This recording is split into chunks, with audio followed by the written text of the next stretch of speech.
दोस्तों नमस्कार, मैं हूं डॉक्टर सीवी सिंह। और दोस्तों, जैसा कि हम सभी किसान भाई ये जानते हैं कि आपके जो 60 से 70% जो खर्चे होते हैं वो फीडिंग पे होते हैं, या पशु आहार या हरा चारा, सूखा चारा, या जो फीडिंग अरेंजमेंट आप लोग करते हैं उस पे खर्च होते हैं। तो मेरे पास एक्चुअली एक बहुत ही प्यारा सा प्रश्न आया था, क्या हम डेयरी फार्मिंग केवल हरे चारे पर कर सकते हैं? मतलब केवल हरे चारे की हम फीडिंग कराएं, थोड़ा बहुत सूखा चारा हो, लेकिन जीरो कंसंट्रेट, मतलब बिल्कुल भी अनाज नहीं, बिल्कुल पशु आहार नहीं, कोई खली नहीं। तो क्या ये संभव है? इस वीडियो को मैं आगे बढ़ाऊं उसके पहले मैं आपसे एक रिक्वेस्ट करता हूं कि इस वीडियो को एक्चुअली आखिरी तक देखना, क्योंकि बहुत सारे कंफ्यूजन होंगे आपको अगर आप इस वीडियो को आधा देखेंगे या आधा अधूरी इंफॉर्मेशन लेंगे। तो मेरा एक्चुअली इस प्रश्न पे मैं क्यों डिस्कस कर रहा हूं, क्योंकि बहुत सारे फार्मर्स की जो बहुत सारी क्वेरीज आज के वीडियो से वो क्लियर होंगी। और एक जो प्रश्न इन्होंने पूछा है ये है शेख रहमान, बांग्लादेश से इन्होंने पूछा है। ये डिपार्टमेंट ऑफ इकोनॉमिक्स में कुछ पोस्ट पे हैं, और इन्होंने प्रश्न पूछा है कि सर, क्या हम डेयरी फार्म को केवल हरे चारे पर, ग्रीन फॉडर पर सस्टेन कर सकते हैं क्या, जहां पे जीरो कॉन्सेंट्रेट हो, मतलब कोई अनाज नहीं, कोई खली नहीं, कोई पशु आहार नहीं? तो मैं सभी किसान भाइयों को आज एक चीज मैं क्लियर कर देता हूं। एक्चुअली ये जो पशु हैं जो जुगाली करते हैं, जो दुधारू पशु हैं जैसे गाय है, भैंस, को हम बोलते हैं रूमिनेंट्स। रूमिनेंट्स मतलब जुगाली करने वाले पशु, क्योंकि इनके अंदर एक रूमेन होता है। तो आप एक चीज याद रखिए, वो जो जुगाली करता है या उसके अंदर जो रूमेन होता है वो इसीलिए होता है कि वो फाइबर वाली चीजें, मतलब हरा चारा, सूखा चारा, घास फूस जो भी उपलब्ध होता है उसको अच्छे से डाइजेस्ट कर पाए, उसको अच्छे से पचा पाए। तो यस, आप बिल्कुल हरे चारे पर आधारित डेयरी फार्मिंग कर सकते हैं। लेकिन अब जो लेकिन है वो बहुत बड़ा है, आपको इसको समझना होगा। तो मैंने जैसा कि बताया कि इनकी जो प्राकृतिक जो डाइट है, जो आहार है, वो हरा चारा, सूखा चारा, घास फूस, इस टाइप के फाइब्रस मटेरियल होते हैं, जिसको वो आसानी से अपने रूमन के माध्यम से जुगाली करके वो पचा सकता है और वो सस्टेन कर सकता है। आप डेयरी चला सकते हैं, लेकिन अगर आपका मकसद केवल गाय पालन है या पशुपालन है बस केवल, और आप केवल ये चाहते हैं कि उसके जो बछड़े हैं, बछिया है, उसको दूध का उत्पादन मिल जाए और बचा हुआ दूध आप घर में कंज्यूम कर लें।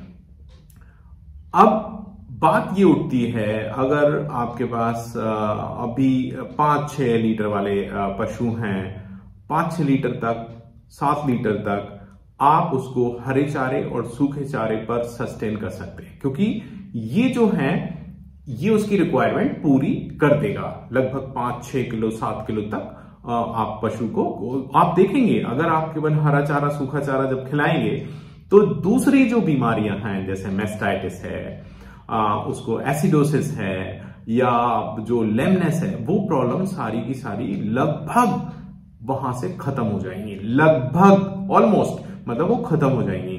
तो क्योंकि वो कम दूध दे रहा है और आप उसको नेचुरल, उसके पाचन तंत्र के हिसाब से आप उसको डाइट दे रहे हैं।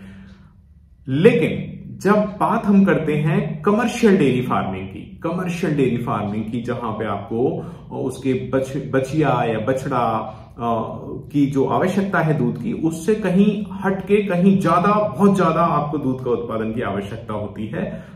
कमर्शियल डेयरी फार्मिंग मतलब आपने एक प्रॉफिटेबल डेयरी फार्मिंग बिजनेस करना चाहते हैं, जहां पे आपको सेल करना है, विक्रय करना है दूध का।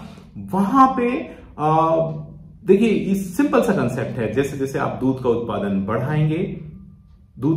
बढ़ाएंगे, वैसे वैसे जो पोषक तत्व हैं वो उसके शरीर से क्षरण होना प्रारंभ हो जाएगा। अब जब ज्यादा पोषक तत्व निकल रहे हैं तो उसकी आवश्यकता क्या है? उसको चाहिए एनर्जी, मतलब ऊर्जा, उसको चाहिए प्रोटीन, उसको चाहिए फैट, उसको चाहिए मिनरल्स, उसको चाहिए विटामिन्स। तो अब मैं जो बोल रहा था कि आप अगर एक बस केवल पशुपालन कर रहे हैं तो उसकी रिक्वायरमेंट हरे चारे, सूखे चारे से पूरी की जा सकती है। लेकिन कमर्शियल डेयरी फार्मिंग, जहां पे हाई यील्डिंग ब्रीड है, आपके पास ज्यादा दूध का उत्पादन है, तो वो जो पोषक तत्व जो दूध के माध्यम से जो बाहर निकल रहे हैं, शायद उनकी पूर्ति आप हरे चारे और सूखे चारे से केवल ना कर पाए। तो यहां पे बात ये आती है कि उसकी पूर्ति करने के लिए आपको अनाज का उपयोग करना पड़ेगा, उसके लिए आपको खलियों का उपयोग करना पड़ेगा जिनसे उसको प्रोटीन मिल जाए, अनाज से ऊर्जा मिल जाए। उसके लिए आपको मिनरल्स की आवश्यकता होगी जो कि आप मिनरल मिक्सचर से देते हैं, उसके लिए और अतिरिक्त विटामिन की आवश्यकता होगी। और यही कारण है कि आप देखेंगे जैसे जैसे दूध का उत्पादन बढ़ता है वैसे वैसे आपकी फीडिंग प्रैक्टिसेस, जो फीडिंग का तरीका है, आहार का तरीका है, वो बदलता जाता है। लेकिन उसके बाद भी मैं देखता हूं हम संतुलन बनाने में एक्चुअली बहुत ज्यादा मुश्किल हमें होती है। और उसी का कारण है आप देखें बहुत ही गंभीर जो बीमारियां होती हैं, जैसे पशु बार बार फिरना, हीट में नहीं आना, गर्मी में नहीं आना, या उसके खुर खराब हो जाना। तो ये कहीं ना कहीं जो फीडिंग प्रैक्टिसेस हैं आपकी कमर्शियल डेयरी फार्मिंग बनाने के लिए, तो वहां पे हम उसके जो रूमेन से जो छेड़छाड़ करते हैं, जो उसकी जुगाली से जो छेड़छाड़ करते हैं, वो कहीं ना कहीं उसका परिणाम होता है ये बीमारियां।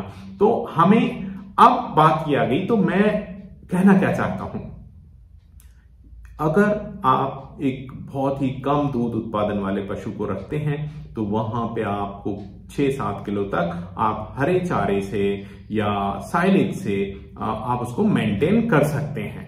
लेकिन अगर आप उसके ऊपर दूध का उत्पादन लेते हैं, 10 लीटर से ऊपर अगर जाते हैं और हाई यील्डिंग एनिमल्स होते हैं, वहां पे आपको अनाज, केक्स, मिनरल मिक्सचर, विटामिन, ये सभी चीजों का उपयोग करना पड़ेगा।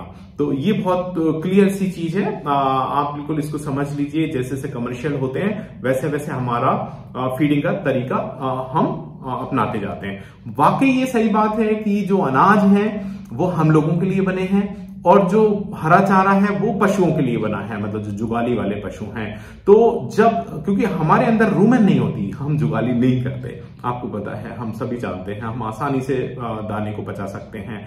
लेकिन वो पशु जुगाली करता है, तो जब आप उसको दाना ज्यादा देते हैं, कॉन्सेंट्रेट ज्यादा देते हैं, पशु आहार ज्यादा देते हैं, खलियां खिलाते हैं, तो उसकी जुगाली कम हो जाती है, जो उसके लिए अच्छा नहीं है। तो लेकिन अब हमारी मजबूरी है, क्योंकि कमर्शियल डेयरी फार्मिंग है, ज्यादा दूध का उत्पादन है, तो हमें उसको बैलेंस बनाना होता है।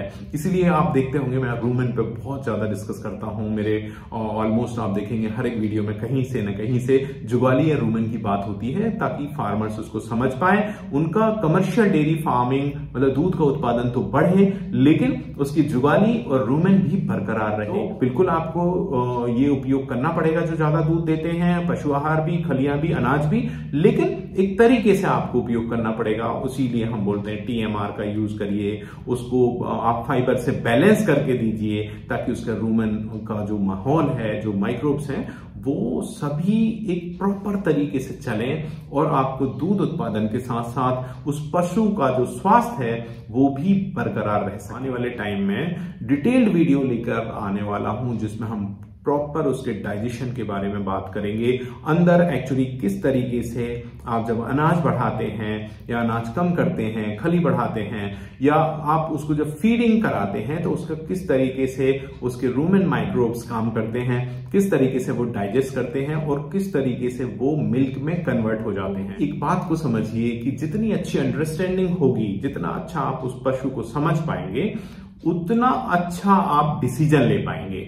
तो मेरा मकसद ही ये है, और आप लोगों के जब सुझाव आते हैं, जैसा ये मुझे लगा कि ये समझना बहुत इंपॉर्टेंट है। कई सारे फार्मर्स बोलते हैं कि सर क्या हम हरे चारे के बगैर डेयरी फार्मिंग कर सकते हैं?